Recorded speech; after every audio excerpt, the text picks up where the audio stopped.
তুমি আলী রিয়াজ মনির হায়দার যাবো তার চেয়ে আমি কম বুঝি, আমরা আলাপ করবো এটা নিয়ে। যদি তারা বলে সংসদে যাই নিয়ে কী করবেন আপনি?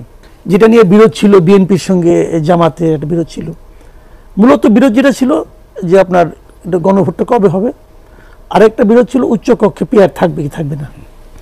তো যেটা হয়েছে এই দুইটা দিয়ে আমার পছন্দ হয়েছে।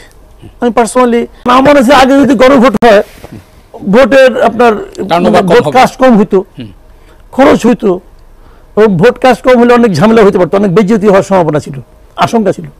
ওইটা ওইখানে গেছে, ভোটাররা যারা প্রার্থী তারাই তো ভোটার নিয়ে আসবে, কাজেই ভোট কাস্টিং বেশি হবে, প্রকৃত পাবলিকের অপিনিয়নটা ওখানে পাওয়া যাবে। আর উচ্চকক্ষে পিআরটা আমি চাইছিলাম, কারণ উচ্চকক্ষে যদি বিএনপি যেটা চাইছিল ওটাই হইতো, তাহলে তার কোনো পার্থক্য হলো না, তাহলে তো এই মহিলা আসনের মতো আর কিছু আসন হইলো, একই তো কথা। কাজে এই পিআরটা আমিও চাইছিলাম, এটা হলো আমার চাওয়া, মানে এই বিরোধের মধ্যে। কিন্তু যদি আপনি আমাকে ভেতর থেকে বলেন যে ভাই তুমি আসলে কি চাও, আমি গণভোট চাই না। আমার কাছে গণভোটের প্রস্তাবটা আমার কাছে একটা ফল্টি প্রস্তাব মনে হয়েছে, এটাকে ফল্টি এবং রিস্কি এই প্রস্তাবটা, এই গণভোটটাকে আমার কাছে মনে হয়েছে। আমি গণভোটের আইডিয়াটাকে আমার পছন্দ না, কিন্তু যেহেতু এখন ওই গণভোট নিয়ে বিরোধ হয়েছিল, এই জন্য বিরোধের প্রেক্ষিতে বললাম যে ওইটার প্রেক্ষিতে এটা হলে যেটা হয়েছে এটা ভালো হয়েছে। আর গণভোটটা কেন ফল্টি এবং রিস্কি সেটাও বলি একটুখানি আমি। দেখেন আমি একটা কথা বলি আপনাকে, এই যে এতগুলি প্রস্তাব আছে না, 4টা প্রস্তাব, যদিও মঞ্জু ভাই আশাবাদী লোক, সব জায়গায় একটা সুন্দর সমাধান উনি দেখেন, কিন্তু তারপরে একটা কথা ভাবেন, প্রচার যতই হোক যেভাবে হোক, প্রচার যারা করবে তারাও ব্যাপারটা ভালো মতো বুঝবে না। এই 4টা পয়েন্ট, 4টা প্রস্তাবনা বুঝবে না। আমাদের দেশের এই মুহূর্তে আপনি জানেন সাক্ষরতার হার কত? আমাদের এখানে সাক্ষরতার হার হলো 77.9%। এ হলো বাংলাদেশ গভর্নমেন্টের হিসাব, পরিসংখ্যান ব্যুরোর হিসাব। এই সাক্ষরতা মানে একটু পারে না, তো আমি ধরে নিচ্ছি 78%, তার মানে 22% লোক লিখতেও জানে না, পড়তেও জানে না। সঠিক কথাটা খেয়াল করেন। তো তারা তো তাদের জন্য তো এটা একটা মানে একটা ফান। তো আপনি তো এই ধরনের প্রস্তাব দিতে পারেন না যে নাকি তার জন্য প্রযোজ্যই নয়। এই প্রস্তাবটা একেবারেই আমি মনে করি একটা ঝামেলাপূর্ণ প্রস্তাব হয়েছে, এবং এটা নিয়ে পরবর্তী সময়ে অনেক আলোচনা হবে আমি জানি। এখন শুনেন, আমরা এমন একটা জায়গায় আসি না যে মানে চৌরাস্তার মোড়ে এসে আমাদের দাঁড় করে দিচ্ছে প্রত্যেকটা পয়েন্টে। দেখেন জুলাই সনদ যেটা বিএনপি যে কথাটা বলতেছে, ওই সনদে তো ইউনূস সাহেব স্বাক্ষর করছেন, এবং আসলে সালাউদ্দিন সাহেব বললেন ইউনূস সাহেব তো নিজেরই ভঙ্গ করছেন। বলছে তো কি ভঙ্গ করছেন, সই করা জুলাই সনদ ভঙ্গ। আমরা তো পাবলিক, আমজনতা, আমরা কেমন কমু? তো উনি তো বলছেন এটা, তো উনি তো একটা বড় দলের প্রতিনিধি। আচ্ছা এখন দেখেন এই যে বিরোধটা, এই বিরোধটা পাকাইছিল কে? পাকাইছিল হলো আমাকে জানা আলী রিয়াজ সাহেব, আলী রিয়াজ, মনির হায়দার, এরা এইরকম করে ওখানে একটা করছে, এখানে একটা করছে, কি কি করছে না করছে, কি কি ঝামেলা হয়েছে ওটা ওনারা জানেন, ওনাদের কাছে কি প্রতিশ্রুতি দিয়েছিল, কি দেখাইছে ওনারা জানেন। আমি প্রথম বলছিলাম যে দায় ডক্টর ইউনূসকে নিতে হবে, কারণ উনি তো এই কমিটির প্রধান। এখন আমি বলছি না, এটা আলী রিয়াজ পাকায় না, এটা ডক্টর ইউনূসই পাকাইছে। এখন মনে হচ্ছে এখন তোমাকে ওই জায়গায় আমি দাঁড়া করে দিচ্ছি, এখন তুমি কি করবো বলো? এখন অপশন হলো দুইটা, এটা করবো এটা করবা, এবং এটা যে সাকসেসফুলি করতে পারছেন আলী রিয়াজ, এই জন্য আজকে ওনার প্রমোশন হয়েছে। কিন্তু আলী রিয়াজ তুমি একটা কামের কাম করছো, যা আমি চাইছিলাম তুমি করে দেখাইছো, অথবা আমি তোমার উপরে হ্যাপি, তাৎক্ষণিক পুরস্কার, 2 দিন দেরিও করে নাই, একদম বানাই দিছে। তো এইগুলি হলো কি জানেন, এগুলি হলো এক ধরনের, আমি মনে করি এই গেমগুলি ভালো গেম না। মানুষকে নিয়ে, মানুষের চিন্তা ভাবনাকে নিয়ে, মানুষের প্রত্যাশাকে নিয়ে এই যে গেম খেলা হয়, এগুলির ফলও ভালো হয় না আগামীতে। এই যে হচ্ছে, যেটা ধরেন হইতেছে, আমরা তো সবাই আফসোস করি যে 3 জোটের রূপরেখা পরবর্তী দলগুলি মানে নাই, অমুক না তমুক না। যারা মানে নাই তাদের আপনি কিছু করতে পারছেন? করতে পারেন নাই তো। আচ্ছা এটা বলতেছে এটা করতে হবে, মানতে হবে, অমুক করতে তমুক করতে হবে, যদি না করে আপনি কি করবেন? নির্বাচিত ওরা যে প্রতিনিধি আসবে, তারা যদি বলে যে জনগণ কি চাই, তোমার চেয়ে আমি কম বুঝি, তুমি আলী রিয়াজ মনির হায়দার যাবো তার চেয়ে আমি কম বুঝি, আমরা আলাপ করবো এটা নিয়ে। যদি তারা বলে সংসদে যাই নিয়ে কি করবেন আপনি? জেলে দিবেন তাদেরকে? সরকারে থাকবে তারা, তাদেরকে আপনি জেলে দিবেন? তখন কই থাকবো ডক্টর ইউনূস, কই থাকবো আলী রিয়াজ? যেদিন এই সরকার শেষ হবো ওই দিন থেকে তারা কেউ নাই। অলরেডি শুনতেছি যে 4 জন নাকি রাষ্ট্রদূত হওয়ার জন্য লাইন দিচ্ছে। তো কই যাবো কারা? কি বলবে কথাবার্তা? কিছু না ভাই, বোগাস, সিম্পল বলুন বোগাস। এই যে সংস্কার আলোচনা হচ্ছে, এই সংস্কার আলোচনা চলাকালে একটা দিনের জন্য বিএনপি বলছে যে আমরা 31 দফাকে আপাতত উঠায় রাখলাম, বলছে বলে কেন? তারা বরং 31 দফার পক্ষে প্রচারণা চালাইছে। জি না 31 দফার মধ্যে তো এগুলো তো 31 দফার বাইরে না, সবগুলি।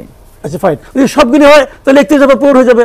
31 দফা তাহলে নিশ্চয়ই উচ্চ কক্ষ আছে, আছে তো নিশ্চয়ই, ওখানে 100 আসন আছে, ওই 100 আসনে আবার পিয়ার পদ্ধতি আছে, যদি থাকে ভালো। না পিয়ার পদ্ধতি নাই। আচ্ছা ঠিক আছে, আমার তাহলে ভুল হয়ে গেছে না ভাই, ওইটাই তো কইলাম। মুজিবুর রহমান মঞ্জু ভাই, যত কিছু কোন ভাই, এত সহজ না। পলিটিক্স আমার চেয়ে আপনি বেশি বুঝেন। প্রথম কথা হলো এই যে যারা ধরেন কম বুঝে, নিরক্ষর, স্বাক্ষর নাই, সে তো একটা দলকে সাপোর্ট করে, নাও করতে পারে।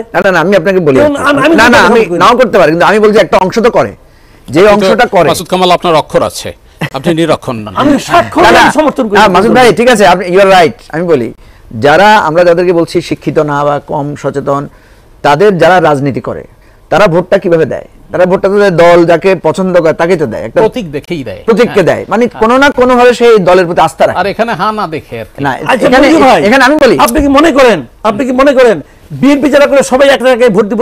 না আমি মনে করি না। আমি এটা ক্লিয়ার করি। আমার কথা হচ্ছে, আমার তোমার সালাউদ্দিন সাহেব যে ভোট দেব ওইটা অনেকে দিব না। আমার কথা হচ্ছে আমরা যখন কোনো কিছু চয়েস করি, ভোট দেওয়ার বিষয় থাকে, আমি কোনো না কোনো ভাবে জ্ঞান অর্জন করি।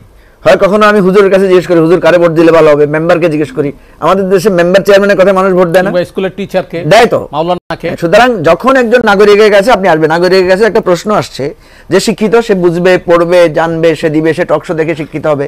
যে অশিক্ষিত সে আরেকজনকে জিজ্ঞেস করবে, সে বোঝার চেষ্টা করবে, এটা তার নাগরিক দায়িত্ব, সে এটা পালন করে, প্রতিনিয়ত সে এটা করে, তার মতামত দেয়, সে তার পরিবারের মতামত দেয় না, সে তার নানা কিছু সিদ্ধান্ত দেয় না। এইটাকে এইভাবে দেখলে সহজ। আপনি যদি জটিল করে ভাবেন তো জটিল তো হবে। মানুষের মন তো জটিল, মানুষের মনে হচ্ছে জটিল কিছু আছে পৃথিবীতে।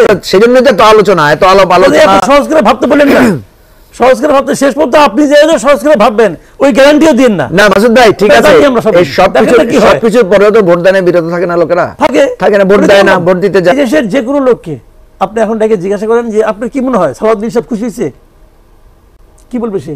খুশি হয় নাই। সালাউদ্দিন সাহেব খুশি না হওয়া মানে বিএনপির অনেকেই খুশি হয় নাই। এই লোকগুলো যে ভোট দিবে, এই লোকগুলো ভোট দিবে। আপনি মতান্তরে অন্যদিকে জিজ্ঞেস করেন,